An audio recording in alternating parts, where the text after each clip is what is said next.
Welcome to Pinnacle Trades post market மற்றும் pre market report analysis. நம்ம நேற்றுக்கு level discuss பண்ணியிருந்தோம். அது இன்னைக்கு எப்படி ரியாக்ட் ஆயிருக்குன்னு நம்ம முதல்ல செக் பண்ணலாம்.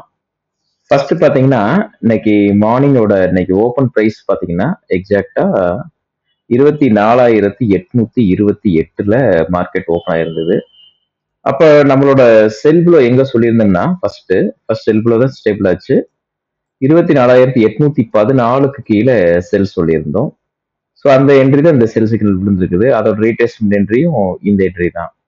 அப்ப இந்த 24,828க்கு கீழே செல் விழுந்தது. இமிடியேட் நேரத்தை நம்ம சொல்லியது டார்கெட்ல எனக்கு கம்மியா இருக்குன்னு சொல்லியிருந்தேன். 24,793 இந்த இடத்துல இமிடியேட்டா அச்சீவ் பண்ணுச்சு. அதுக்கப்புறம் பாத்தீங்கன்னா மார்க்கெட் கீழே தான் போச்சு. ஃபர்தரா பாத்தீங்கன்னா ரெண்டாவது என்ட்ரி, அதாவது இந்த 24,793 டச் பண்ணிட்டு மார்க்கெட்டு S1 நோக்கி நகர்ந்ததை நம்ம பார்த்தோம். இதான் S1 லெவலு. ஓகேங்களா? இப்ப அங்க இருந்து பை சிக்னல் விழுந்தது. அந்த பை சிக்னலோட என்ட்ரி நம்ம என்ன சொல்லியிருந்தோம்? 24,721 டு 24,793 நேற்று நம்ம டிஸ்கஸ் பண்ண லெவல் தான். அப்ப 24,721 கிட்ட வரும்போது இதோட லோ பாத்தீங்கன்னா இந்த கேண்டில் 24,708 க்ளோசிங் பார்த்து 24,718. அப்ப 24,721க்கு மேல பை விழுந்த சிக்னல் அதோட டார்கெட்டான நம்ம சொன்ன டார்கெட் என்ன சொல்லியிருந்தோம்? 24,793 24,793 அச்சீவ் பண்ணுச்சு. 24,793 இந்த கேண்டலோட ஹை 24,793.40 இங்க மேல இங்க காமிக்கும். இங்க பாருங்க, இத அதோட டார்கெட் சிசியா அச்சீவ் பண்ணுச்சு. ஸோ ஒரு செல் ஸ்டேபிள் ஆச்சு. இங்க ஒரு பை ரிட்ரேஸ்மெண்ட் என்ட்ரி. அப்ப நம்ம இதுல இந்த லெவல்ல பாத்தீங்கன்னா ஒரு செல் என்ட்ரி, இங்க ஒரு பை என்ட்ரி நம்மளுக்கு கிடைச்சிருக்கும். அந்த மற்ற சிக்னல்லாம் பாத்தீங்கன்னா இந்த சிக்னல்லாம் நம்ம கணக்கு வைக்க மாட்டோம். இந்த செல் ரீட்ரேஸ்மெண்ட்டும் இந்த பை ரீட்ரேஸ்மெண்ட் மட்டும் தான் நம்ம கணக்கு வைப்போம். அதுபடி பாத்தீங்கன்னா ரெண்டு பக்கமே டார்கெட் அழகா அச்சீவ் பண்ணி நம்மளுக்கு போயிருந்தது. இதோட என்ட்ரி இன்னைக்கு எப்படி இருந்திருக்கு அப்படிங்கிறது இதை நான் அழிச்சிடுறேன். ஏன்னா பேசிட்டு தான் அழிச்சிருவோம். இப்போ இதோட என்ட்ரி பாருங்க, எப்படி நம்ம ஆட்டோ ட்ரேடிங்ல எடுத்துருக்கு நம்ம செக் பண்ணி காமிக்கிறேன். பாத்தீங்கன்னா இந்த ரீட்ரேஸ்மெண்ட் சிக்னல் விழுந்தது 9:30 டைம் இங்கே பாருங்க, கீழே காமிக்கும். அப்போ 9:30 நெக்ஸ்ட் கேண்டில் என்ட்ரி எடுக்கும். 9:35க்கு என்ட்ரி எடுக்கும். அப்போ புட் ஆப்ஷன் எடுக்கும். அப்போ இந்த புட் ஆப்ஷன் பாத்தீங்கன்னா 9:35 1வது செகண்ட்ல 24,850 புட்டு ₹70.95 எடுத்துட்டு 20 பாயிண்ட்ல ப்ராஃபிட் க்ளோஸ் பண்ணியிருக்குது. இந்த ஆல் ஓவர் ப்ராஃபிட் வேண்டாம், இது பழைய ஸ்ட்ராட்டஜிலாம் கலந்துருக்கும். இந்த புதுசா பண்ணது மட்டும் நம்ம இதை கணக்கு சொல்றேன். அப்போ 20 பாயிண்ட்ங்கிறது ஈஸியா இந்த இடத்துல அச்சீவபிள் ஆச்சு. சரிங்களா? அதுக்கப்புறம் பாத்தீங்கன்னா இந்த பை ரீட்ரேஸ்மெண்ட் விழுந்திருக்கு பாருங்க, இந்த இடத்துல விழுந்திருக்கு. கரெக்டுங்களா? 12:35. அப்போ அதோட என்ட்ரி 12:40க்கு எடுக்கும். கால் ஆப்ஷன் எடுக்கும். அந்த 12:40க்கு எடுத்த என்ட்ரி தான் இந்த 12:40ஓட சிக்னல். 24,650 காலு ₹49.90 எடுத்தது. ₹69.90 க்ளோஸ் பண்ணிருக்குது. இதுல ஒரு 20 பாயிண்ட். மொத்தம் இந்த சின்ன மூவ்மெண்ட்டே நம்ம 40 பாயிண்ட் இன்னைக்கு நம்ம கேப்சர் பண்ணியிருக்கோம். சரிங்களா? அப்போ இந்த லெவலை பொறுத்த வரைக்கும் இன்னைக்கோட இந்த மே மந்த் எக்ஸ்பைரி முடியுது. அப்ப நெக்ஸ்ட் பாத்தீங்கன்னா நமக்கு ஜூன் மந்த் எக்ஸ்பைரி தான் வரும். ஜூன் மந்த் எக்ஸ்பைரி நமக்கு லெவல்ஸ் நம்ம கால்குலேட் பண்ணுவோம்.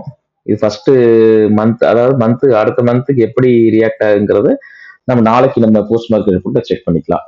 இப்ப க்ளோஸ் பாத்தீங்கன்னா 24,831 க்ளோஸ் ஆயிருக்குது. எது? மே மாசத்தோட மார்க்கெட். ஆனா இந்த ஜூன் மாசத்தோட எக்ஸ்பைரி, ஒரே நிமிஷம், ஜூன் மாசத்தோட எக்ஸ்பைரி எங்க க்ளோஸ் ஆயிருக்குன்னு பாத்தீங்கன்னா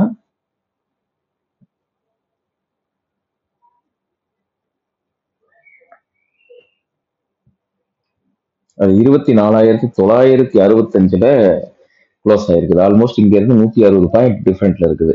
ஸோ இது எப்படி ரியாக்ட் ஆகுங்கிறத பார்ப்போம். ஓகேங்களா? அந்த சார்ட்டுக்கு போக வேண்டாம், நம்ம இந்த சார்ட்டை வச்சு டிஸ்கஸ் பண்ணுவோம். ஸோ அது எப்படி நாளைக்கு ரியாக்ட் பண்றதை நம்ம செக் பண்ணிக்கலாம். ஃபர்தரா அது ஏதாவது சேஞ்சஸ் பண்றதா இருந்தால் நாளைக்கு நம்ம அதை ஏற்ற மாதிரி மாத்திக்கலாம். ஆக்சுவலா நம்ம அந்த மாசம் அந்த ஜூன் மாசத்தோட இதை வச்சு தான் கால்குலேட் பண்ணணும். ஃபர்ஸ்ட் டைம்ங்கிறதுனால இப்படி நம்ம கால்குலேட் பண்ணி பார்க்கலாம். அப்படி மாறுங்கிற போது நம்ம நாளையில இருந்து அது சரியாயிரும். இன்னைக்கு ஒரு நாள் மட்டும் இந்த டிஃபரெண்ட் இருக்கலாம், மேபி இருக்கலாம். அதை வச்சு பார்க்கும்போது பாத்தீங்கன்னா மார்க்கெட்டோட பையப்போங்கிறது 24,742 ஃபர்ஸ்ட் வந்து சப்போர்ட்டா எடுக்கும். அங்க இருந்து 24,805 ஃபர்ஸ்ட் டார்கெட்டா இருக்கும். இது வந்துட்டு நார்மலா ஓப்பன் ஆகும். நான் ஏற்கனவே சொன்ன 3 மார்க்கெட் சொல்லியிருக்கிறோம். இது நார்மலா ஓப்பன் ஆகிற மார்க்கெட். அப்புறம் பாத்தீங்கன்னா கேப் டவுன்ல ஓப்பன் ஆச்சுன்னா 24,502ல சப்போர்ட் எடுத்து 24,566 24,696 டார்கெட்டா இருக்கும். கேப் அப்ல ஓப்பன் ஆச்சுன்னா 24,966க்கு மேல ஒரு 5 மினிட்ஸ் கேண்டில் க்ளோஸ், எல்லாமே 5 மினிட்ஸ் கேண்டில் க்ளோஸ் வைக்கணும். க்ளோஸ் வச்சதுன்னா அங்க இருந்து 25,044 25,174 போறதுக்கு வாய்ப்புகள் இருக்குது. இது ஒரு முக்கியமான கண்டிஷன். நாங்க செய்து ரிஜிஸ்டர்ட் அட்வைசர் கிடையாது. நாங்க எதையும் வாங்க சொல்றது இல்ல. யாரையும் எந்த கம்பல் பண்றது இல்ல. ஏதாவது நீங்க இன்வெஸ்ட்மெண்ட் பண்றதா இருந்ததுன்னா உங்களோட அட்வைசர் கேட்டு பண்ணிக்கோங்க. அதுக்கப்புறம் பாத்தீங்கன்னா டவுன் சைடு பாத்தீங்கன்னா இது normal down side.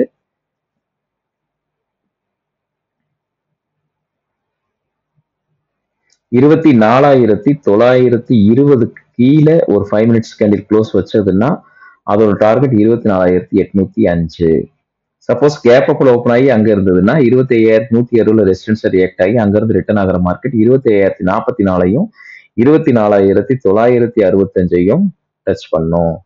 Suppose gap டவுன்ல ஓப்பன் ஆச்சுன்னா ஃபர்தரா 24,696க்கு கீழே ஒரு 5 மினிட்ஸ் கேண்டில் க்ளோஸ் வச்சதுன்னா அதோட டார்கெட் 24,566 24,487 இருக்கும்.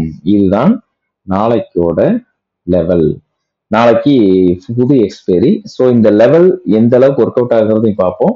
நம்ம சார்ட்ல வந்துட்டு சப்போஸ் சேஞ்சஸ் இருந்ததுன்னா நாளைக்கு வந்துட்டு நம்ம அந்த அடுத்த மாசத்தோட சார்ட்டை எடுக்க முடியுமாங்கிறது நம்ம செக் பண்ணிக்கலாம். இன்னைக்கு ஒரு நாளுக்கு அந்த ப்ராப்ளம் இருக்கலாம், மேபி இருக்கலாம் எக்ஸ்பெக்ட் பண்றேன்.